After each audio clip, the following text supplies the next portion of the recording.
Unacademy. Let's crack it. Good evening, everybody. Welcome to Unacademy. Today, I, Harpreet Kaur Dhodi, am here to interview an eminent personality.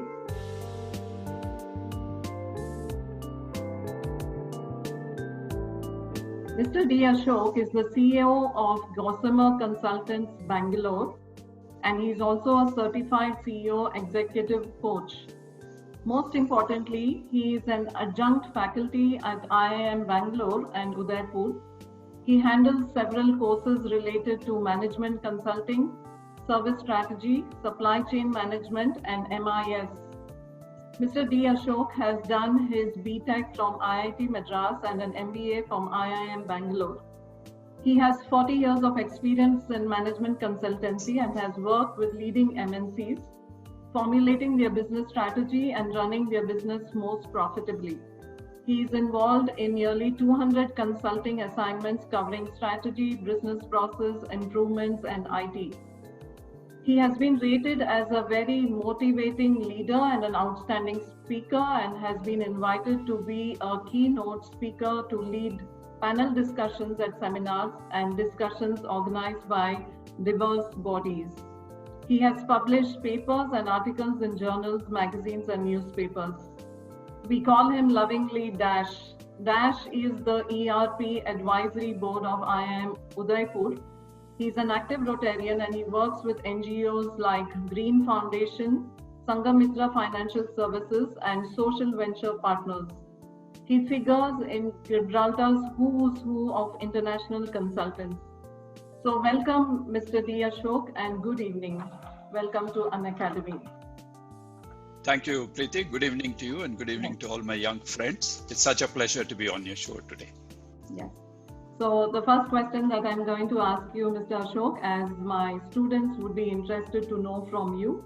My student Chanak Agarwal has asked me to ask this question from you. She wants to know what is the most important managerial skill that is required in the current scenario. Right. I think that's an excellent starting question, because when you do an MBA, you're obviously skilling yourself to be a manager, and therefore it's quite the right opening question to figure out what are some of the skills that people really need. I'm going to talk about a couple. First and foremost, to my mind, is communication. It's absolutely true that when you're a manager, you must understand that you're not a doer, you're managing people and getting things done by others. And therefore, communicating very clearly to them what needs to be done, by what time frame, how is it to be done, and other expenses must be very clearly laid out. Therefore, communication is absolutely number one. The second thing that a manager does is not just manages, but does, right? So gets the job executed. And therefore, the ability to take or make decisions become very important. It's what we call as decisiveness. Now, it's important for the young people to understand that we don't always have all the inputs that we need to make a decision. Because if we could, then artificial intelligence can replace all of us. So there is a human element, there is a judgment that is involved. And it's therefore very important to be able to take decisions even in the face of incomplete information. So that's a very important characteristic.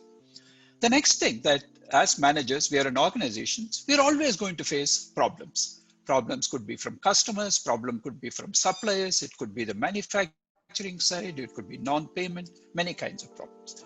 And therefore, a good manager is one who has terrific problem-solving skills. So that's an important part, that understand the problem and come up with alternatives and find a solution in a quick time frame. Unlike my days, where we grew up in what we call a command and control culture, where a manager would tell you what to do and we just went ahead and did it. Today, you're dealing with a bunch of youngsters who are, first of all, people like you, very well off educationally and otherwise, very sharp, have good exposure, and therefore are not going to take a command and control. So a good manager is one who needs to get the job done by others, and therefore needs to be a motivational person. So not a motivation speech giver, but a person who motivates the troop to do by his bidding. So that's a very important. Last one or two that I want to touch upon. Especially in the current times that we are in, there is a lot of uncertainty, right? You would have heard this term, it's called the new normal. And nobody knows what the new normal is. We know the old abnormal is not there, but the new normal is undefined, right? And in fact, in management parlance, we have a very nice abbreviation for it. You might want to make a note and read up on it. It is called VUCA, V-U-C-A. V stands for volatility, U for uncertainty, C for chaos, and A for ambiguity. And when you put all this together, things are changing by the minute. You don't know what is in store. You don't have all the information. And yet everybody looks up to you as a leader to make decisions to manage. Therefore, dealing with uncertainties, with ambiguities is a very important trait. Some people want everything laid out before they can actually act. It's not what the new normal is going to ask for. And therefore, the last thing it sort of leads to is flexibility. I start with a hypothesis. I think based on what I see, this is the course of action I want to follow. But halfway through, there are other things that happen. I need to be quickly turn my decisions around based on the new things that are emerging and not stick to my guns of what I started with. Therefore, being flexible, flowing like a river that gets dammed, tries to find a way around it, right? Don't get dammed, find a way around it, be flexible. So those would be some of the top of the head skills that I would mention. I would argue a good manager must. Thank you. That was very, very informative. So the second question that I would like to ask you is coming from Abhishek Kumar, and he wants to know, how do you rate the IIMs in India with the Ivy League management schools abroad? Abhishek, a very interesting question, something that people are very, very curious about. In some sense, I would say it is an unfair comparison. When I say unfair, what I mean is, when you think about it at one conceptual level, an Ivy school or an Ivy college in US and an IIM in India do offer an MBA program. So the product that they offer is the same. But if you look at the trappings that go into it, if you look at the kind of infrastructure that they have, the kind of pedagogy that they have, the kind of professors and teachers they have, Nobel Prize winners and economists and what have you, they really come from a very, very high platform. But having said that, in our own way, IIMs are obviously very, very good. In all fairness, if you were to look at global impact, you could argue, and facts are there to speak for themselves, that IIT products have possibly made much more impact in the technology front and managerial front than MBAs have. Right? That's on the global scale. But for a minute, assuming that Indian IIMs or IIMs in India produce managers for the Indian context, they've been doing outstandingly well. Many, looking at it one way, if you were to look at the people who passed out of IIMs over the last 40 years, which is when I passed out, or 45 years for that matter, I would argue that possibly 50% or more have gone on to become chief executives of very, very senior personnel in organizations. So obviously they've done something right. So that's the first caveat I wanted to say, that somewhat unfair comparison, but both have their uses, both have had their successes. That's very important. But if you were to look at what are some of those commonalities and differences, first and foremost, work experience. Typically in India, in fact, when I joined IIM in 1978, I just passed out of IIT in 1978. So I had no work experience. I had no idea what an organization looked like, what a boss subordinate meant, right? I had none of that. I just went from one college to another, as it were, except that in MBA, they were teaching you all about organization. And to me, it was just a term. I had no organic feeling for what organization meant. However, had I been advised better, had I had a few years work experience, I would have benefited from the course. I may not have done as well as a student because I would have been 3 years older, but I would have benefited, I would have taken out more from the course. So if you look at work experience, typically Indian IIMs make do from 0 to 3 or even 5 years, let's say.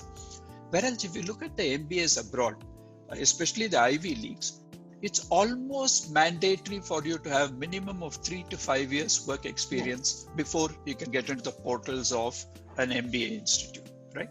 Now, that's very important because they understand that when they're teaching you concepts of management and so on, you need to have lived and breathed in an organization. You must understand a little bit about sales, marketing, finance, HR. Without having worked in all of that, you know what the interplay across all of that is. So that's one very fundamental difference, I would say.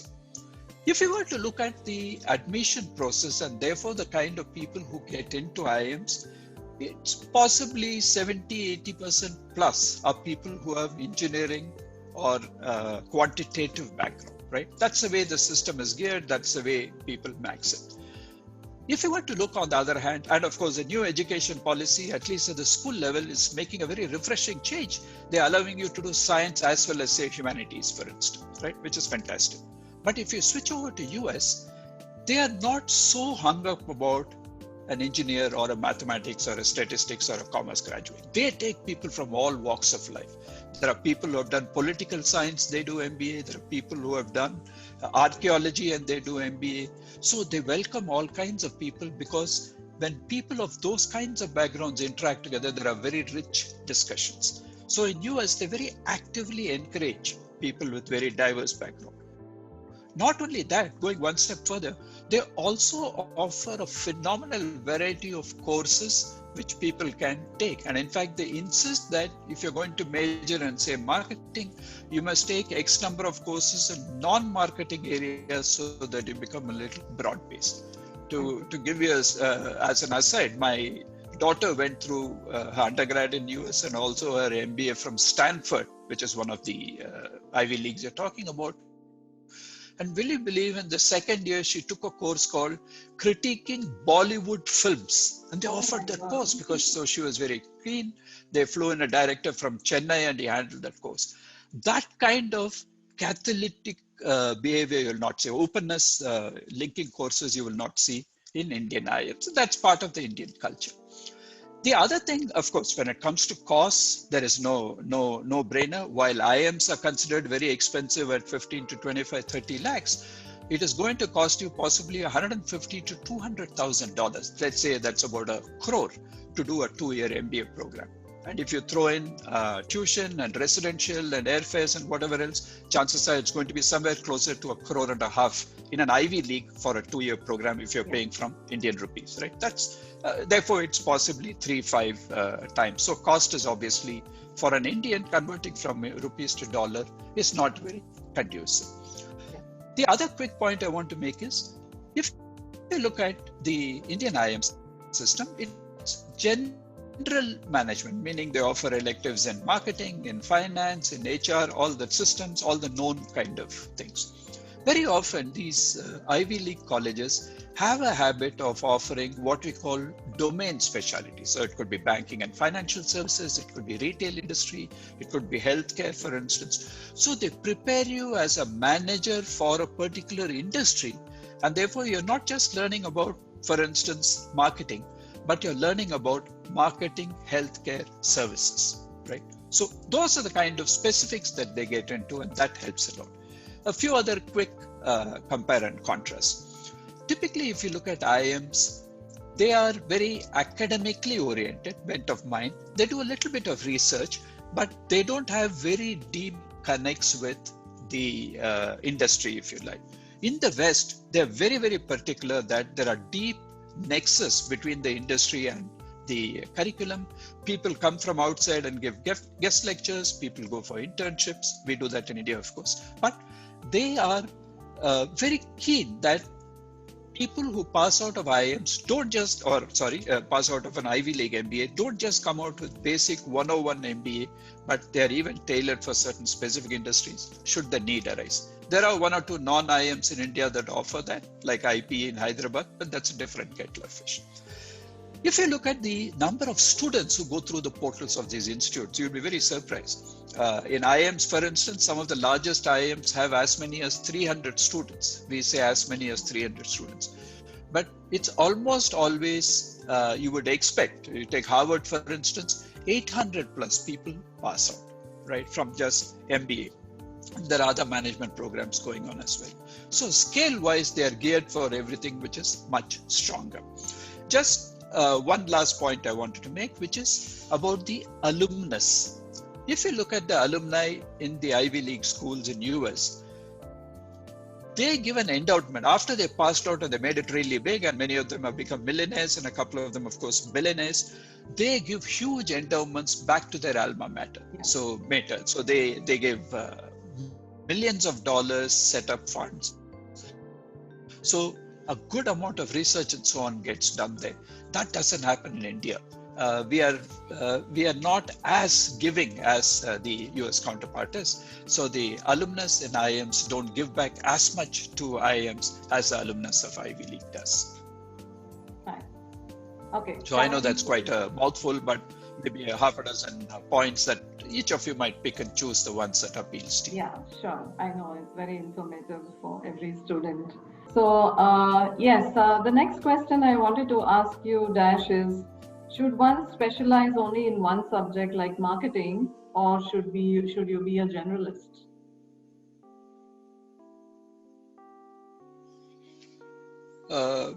Again, a good question. I was a management consultant for many, many years, as Preeti read out, for the past 40 years. Amongst other things, I've certainly done a lot of consulting. And the most famous answer given by a consultant is, you look very pensive and say, it depends, right? So the answer, therefore, is it depends. But what do I mean by that? It's true to say that by and large, specialization has its advantages. We are going to be young. We are going to get into an IIM maybe with just 2-3 years experience, and then we are going to go out into an industry and pick up a job, right? We are too young to be general managers, to be accepted as general management, and therefore be able to do multiple things. What is general management? I'm going to do many things in a shallow manner. What is specialization? I'm going to do something in a very deep, concentrated manner. I use the English alphabet T to talk about this. A general management is the horizontal stem of the T, shallow and wide. A specialized person is one who is deep in the vertical stem. So when you think about it from the industry point of view, they prefer people who have specialized in a particular topic. So the Unilever will come and look for marketing. ICICI will come and look for people with banking and financial or finance stream. And therefore, each one will have their slot fixed. And they're going to come to an IIM and look for people with those kind of specializations. And therefore, specializing does make sense. Having said that, again, since I've been a consultant, very often we find ourselves doing projects in multiple sectors. One day it's healthcare, one day it is high-tech industry, in another day it may be an academic institution. And therefore, our ability to do research and look at a variety of topics rather than just deep diving into one was actually welcomed by consulting industry, right? So especially if you're a strategic consultant. Therefore, there are few industries where having a general management background is actually useful, but I would say that by and large, it's important to specialize. And the one advice I would have for you in that is, again, I talked about self-awareness a while ago. You need to look at what do you have an aptitude in. I'll give you an example. Let's say that you want one of the jobs that many people like is in sales and marketing, because it's going to change in the post-COVID world. But earlier we used to traipse around, travel, fly 3-4 days a week, stay in 5-star hotels, have fun, right? Yeah. And after having slogged for 2 years, everybody wants to have a little fun. That's going to change now because you're not going to physically travel and so on. But sales or sales marketing always used to be looked forward to by many people. But for you to be a good salesperson, you need to have an outgoing personality. You need to be able to talk well, communicate well. As the saying goes, you need to be able to sell a refrigerator to an Eskimo. Right? That's a kind of sales spiel you must be able to come up with. And if you're one of those tongue-tied boy or girl and suddenly a customer looks at you, tough look, and you melt, it's not going to help. Again, a very important quality, for instance, if you want to get into sales, is what we call as rejection. You're going to say, I want to sell this pen, and they're going to say, push off, I don't need a pen, right? They slam the door in your face, literally. That's called rejection. Some of us may crumple and take it personally and say, I never want to see this person, or I never want to sell again. You need to be made of a thick outer layer to be able to take rejection. By the same token, just to take another example, If let's say you want to get into supply chain management, right? Now, supply chain management is a very, very important role in retail industry, in manufacturing. Almost in any manufacturing company, supply chain has an important role. Service industry, not so much. It's also a sort of desk-bound job. I don't need to meet the customers. I don't need to have an outgoing personality, but I need to have very sharp acumen. I need to have very sharp brain. I need to have very sharp mathematical ability. If you have all of those, something like supply chain is perfectly fine. So look at your aptitude and see if you can pick up something that mirrors that, right? Then you will generally find that not only are you enjoying the course, you are actually able to shine in the chosen profession because you already have a layer of that within you. Fine. Yeah. So the next question that I would like to ask you, Dash, is how would the new IIMs compare with non-IIMs like XLRI, Jamnalal, Bajaj, etc.? How would they compare? This is it's a tough question because IIMs obviously are a fantastic brand, right? So other things being equal, you would expect that people with an IIM tag would automatically be preferred over a person without an IIM tag. Sure. But having said that, truth be told, that today we have, let's say, 20 IIMs, right? But many of them have come up in the recent past. For instance, the one that I also do, I'm an adjunct faculty, is in IIM Udaipur. Let's say that came up in 2011, so 8-9 years old. One of the later starters, right? So if one were to look at not just the brand IIM, which is always very, very good and important and well recognized, if you were to look at a specific college, right, specific institution, you could argue, and if you look at independent agencies that give you these ratings, that will show you the mirror to what industry and others value the MBA institutes at. And you will find that the Jamnalal Bajaj or the XLRIs or Narsi Monji, some of these are actually higher than many of the IIMs. That's because they've been around a long time, very credible, very robust placement, good credible campuses and faculty, and they have a good track record. So it's not that if it is not IIM, it's not good. So the later IIMs, now why does that happen? When I joined IIM Bangalore in 1978, we had just started in 75. They used to refer to IIM Bangalore as, oh, that public sector MBA institute, because Ahmedabad and Calcutta had already been there before us. We were late entrant in that sense. They came in the 60s and 70s, and therefore they had a huge head start over us, right? It took us a long time. But today, if you look at the national and international rankings, IIM Bangalore and IIM Ahmedabad, in a sense, would toggle between 1 and 2. Yeah. So over a passage of time, we've been able to achieve that preeminence. So same thing is true for the other IIMs as well, because there were a lot of good things going for them. But at this point of time, if you were to look at IIMs versus others, some of the others that I've just mentioned are very, very good. Obviously, the top 5 or 6 IIMs are in a league by themselves. So in that sense, that's the sort of comparison you might want to look at. Fine. Yes. Couple of 2 or 3 more questions that I would like to ask you is, so what do you think is a preferred course? Should you do a part-time MBA or a full-time MBA? And is it a 1-year MBA which is better, or one should look at a 2-year MBA? Part-time versus full-time, and right. I get a very 1-year, 2-year. Yes. Right.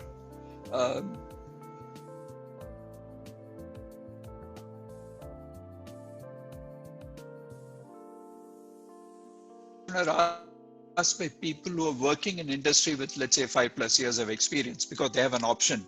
So having said that, what do I mean by that?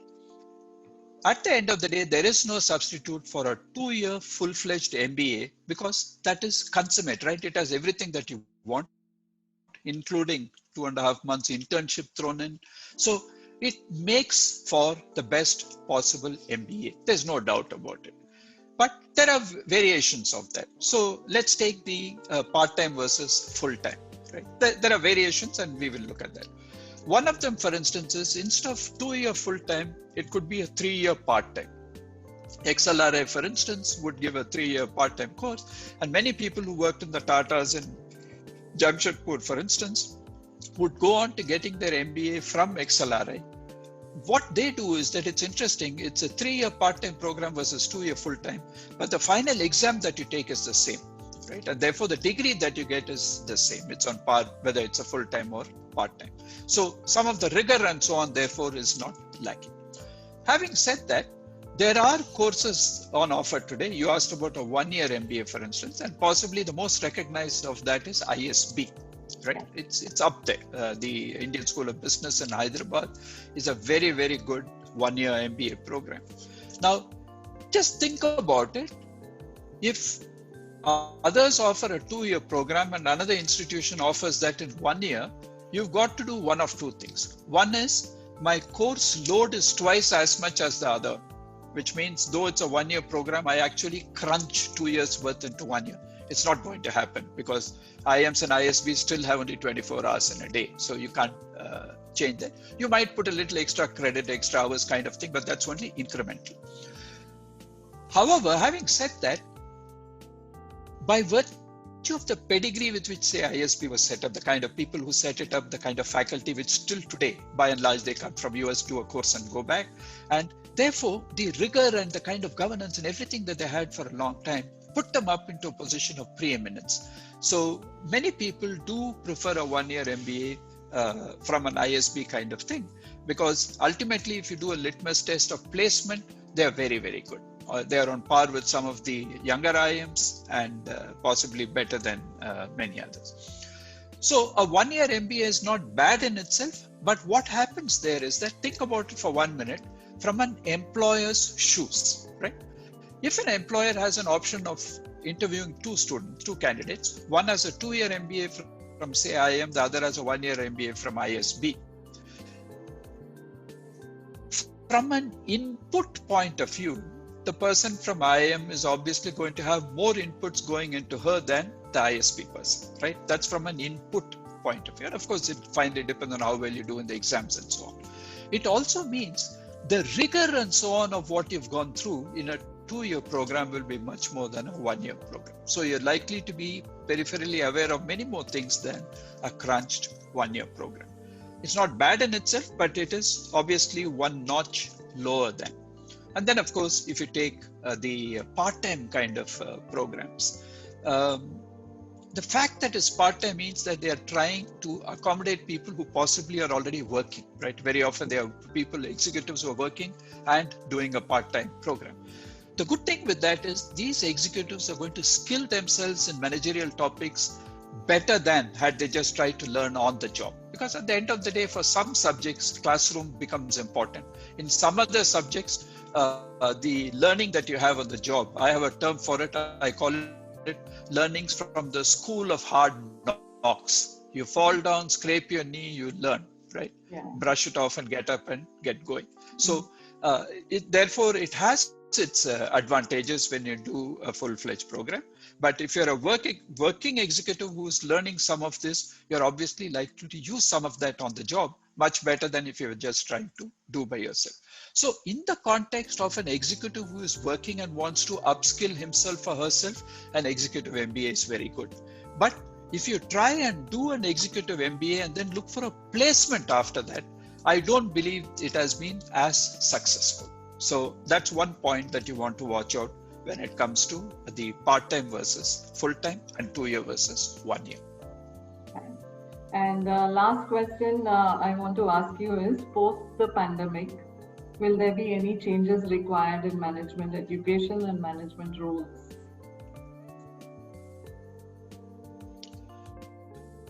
Oh, absolutely. Absolutely. Truth be told that, Preeti, we are in the process of discovering it.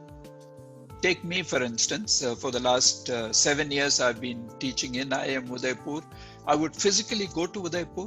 I would make 5 trips during a term. Each trip I would handle 4 sessions. So it's a 20 session course on management consulting. So I would be physically there. There's a lovely classroom and infrastructure. The students would be there. You're in the well with the students, walking around. There's a lot of energy. You're throwing questions at them. You catch them playing cows and bulls when they're disinterested in a subject. So you do all that because you're in the physical world. Today, that's set to change. My next course is this year's course is going to start in October. And there is a bit of uncertainty because they're not sure whether it's going to be a physical or a virtual course. But the term that is currently on is fully virtual, right? So the first and foremost difference, if you like, and the deviation therefore is physically upfront, close to the students versus being just a two-dimensional videographed personality, right? They can't see you, they can't size you up, they can't smell you, and there is a disadvantage of that. But it's not just that. There are other very interesting challenges that we are facing. Since we are talking about MBA programs, for instance, typically what happens, as you know, is an MBA, unlike an MTech, is largely case study oriented. What does that mean? That when I want to teach a subject or a concept to a student, rather than just write down concepts on the blackboard, I actually take a case study and say, how did this organization go from 100, went bust and pulled itself up by its shoelaces, right? So when you look at a live case and discuss it and so on, many management principles and lessons emerge organically because this is something that has happened. There is actually a CEO, there's actually a marketing manager, there are people who participated in that. Therefore, case study becomes very important. Now, when we do case study, when you're in the class, you've already distributed it, they're supposed to have read it, not all of them do. And they come to class and then they are expected to participate. So you would ask them, what is your opinion? What are the lessons that you learned? Some person comes up with point X, you ask somebody else to critique it and so on and so forth. All this is possible when you are actually facing. Now, when I'm sitting here in my office in Bangalore and the students are sitting in their respective homes, now, when I want a case study run, how do I know who is participating? I give 25% marks for class participation. Now, how do I know? Physically, when I'm there, I can see the class participation. Here, it is supposed to be hand raised and questions asked or chats filled in or whatever. I will actually need a a teaching assistant to look at all of that, right? For me to make sense. The couple of other things. We normally form groups, right? There is a group study. Even for cases, there are groups that are formed and the groups present. Today, 10 members or 6 members in a group are sitting in 6 different places. They have to first of all collaborate. And then when they're making a presentation, person A presents the first 2 slides and B comes and does the third and fourth slide. It calls for tremendous coordination when you're talking about switching and so on, right? That is a challenge. Take another example, which could be quizzes, right? Now, today I can distribute a paper in class, surprise quiz, for instance. I can distribute a paper in class. It's just 10 questions on one sheet, if you like. And I'm waiting for 10-15 minutes, student answer, they circle the answers and it comes back to me and we're done. If I have to run a virtual quiz, right? In the class, I know it is a closed book quiz. But if I'm running it from remote, I have no idea whether they've got a book in front of them or it's genuinely a closed book, right? Because I can't be seeing with Hawk like typically I have 70 students in my course. I can't be looking at all 70 students to see whether they are taking it in that correct spirit or not. So that becomes a very, very big challenge. And things like opinion polls and so on, of course, the virtual medium allows us better. So there are some advantages. It's not all negative. It also means when I'm giving a lecture, for instance, let's say we have a slideshow. So I go onto a particular slide and I'm talking about it. If a student wants to go back a couple of slides in the classroom, it becomes very easy. When I'm running this slideshow, very often I have to go back. I have to get out of that, get into the presentation mode, go back a few. Not as easy as I would like, right? Those are some of the points. And to me, and there are interesting spin-offs. Earlier, because students used to come to campuses, they were charged a certain sum. Now they're saying everybody is sitting in the comfort of their homes. Why are you charging us the same fees? You have to lower the fees, right? Yeah. Students are pushing back. So there are some interesting pushbacks on that. Yeah. But to me, the bottom line is, and the fear in a sense I would have is, this, when we are talking of a virtual hybrid kind of course that I'm running, is high tech, but might become low touch. So will I really be able, when I'm in campus, it's fun. People, my doors are always open. People could come and ask for career counseling. A concept is not clear, they can ask you. There are a lot of those things that will be denied in the post-COVID world. So there are structural changes. But bottom line, the new normal, whatever it is going to emerge and is here to stay. There is no point talking about what could have been. All of us are busy trying to figure out how best do we actually make this happen. And what do I do? This is the first time for me as well, in a sense, running a full course in a virtual mode. I've been logging into many webinars in Harvard where they talk about including how do you create a curriculum, how do you run this course, etc., etc. Technology platform obviously has a very important role to play. And the last challenge that I see is bandwidth, right? Very often we know that there are some cities and some places where maybe bandwidth is very good, and so videos and so on go through very well. Whereas if I happen to be from a smaller town, or I happen to be at a home where Wi-Fi is shared by 4 well-meaning siblings, I'm going to get a smaller pie of the bandwidth. Yeah. So the frames are going to freeze. If they're trying to answer something, it doesn't work. So it is likely to lead to certain mishaps, right? It won't flow as well, but I guess we just have to take it in our stride. Fine. Thank you. And that was really, really informative. I hope it will help my students choose the right course and also decide on what will be their future career path. And I'm sure that this was very, very valuable advice, Dash, coming from you. Thank you for taking out your time and being with Unacademy and advising my students. Thank you so much and good day to you. Oh, Preeti, thank you for having me on. It's such a pleasure, and it's important for the students to realize that they have this advantage which we didn't have. You're using it to the hilt. Let me use the opportunity to wish each one of you fantastic luck and stay in touch. I would like to know how many of you made it and how many of you would actually like to attribute it to me. Thanks. Thank you so much. Bye-bye.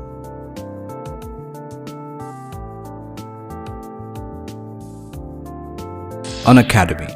Let's crack it.